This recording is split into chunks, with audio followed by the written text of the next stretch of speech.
നിങ്ങൾക്ക് കാണാൻ കഴിയുന്ന പോലെ നമ്മളെ ഡിസ്പ്ലേ ബോർഡ് അല്ലെങ്കിൽ പെഗ് ബോർഡിന്റെ വർക്ക് കഴിഞ്ഞു. അപ്പൊ നമ്മളുടെ ഇപ്പോൾ ഉള്ള ഐറ്റംസ് എല്ലാം നമ്മൾ ഇതിന് മുകളിൽ വെച്ചിട്ടുണ്ട്.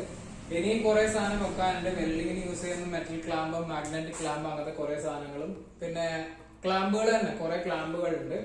പിന്നെ നിങ്ങൾക്ക് ഇവിടെ കാണാൻ കഴിയുന്ന പോലെ തന്നെ ഇവിടെ ഇനിയും കുറെ സാധനങ്ങളുണ്ട്. പോരാത്തതിന് അകത്തും ഇനിയും കുറെ സാധനങ്ങളുണ്ട്. അപ്പൊ നിങ്ങളുടെ അകത്ത് കാണാൻ കഴിയും. ഇത് മൊത്തം ഒരു അറേഞ്ച്മെന്റ് ഇല്ലാണ്ട് അലങ്കോലായി കിടക്കലാണ്. നമ്മള് ഓരോന്നായിട്ട് മൊത്തം അറേഞ്ച് ചെയ്യും. ഇതിന്റെ ഉള്ളിൽ ഒരു പെഗ് ബോർഡ് വരാനുണ്ട്.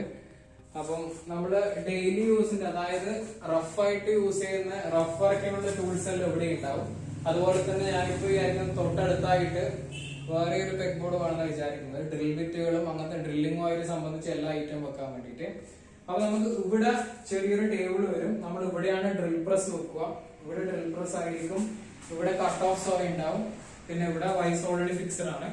അപ്പൊ ഡ്രില്ലിംഗ് ആയിട്ട് ആവശ്യമുള്ള ഐറ്റംസ് എല്ലാം നമ്മൾ ഇവിടെ ഒരു പുതിയൊരു പെഗ് ബോർഡ് അടിച്ചിട്ട് അവിടെ വെക്കുന്നതായിരിക്കും.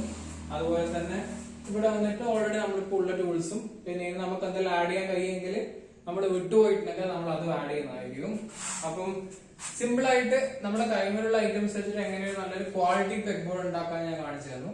അപ്പൊ നിങ്ങൾക്ക് വീഡിയോ ഇഷ്ടപ്പെട്ടിട്ടുണ്ടെങ്കിൽ നിങ്ങൾക്ക് സബ്സ്ക്രൈബ് ചെയ്ത് സപ്പോർട്ട് ചെയ്യാം. സബ്സ്ക്രൈബ് ചെയ്യാൻ, ലൈക്ക് ചെയ്യാം.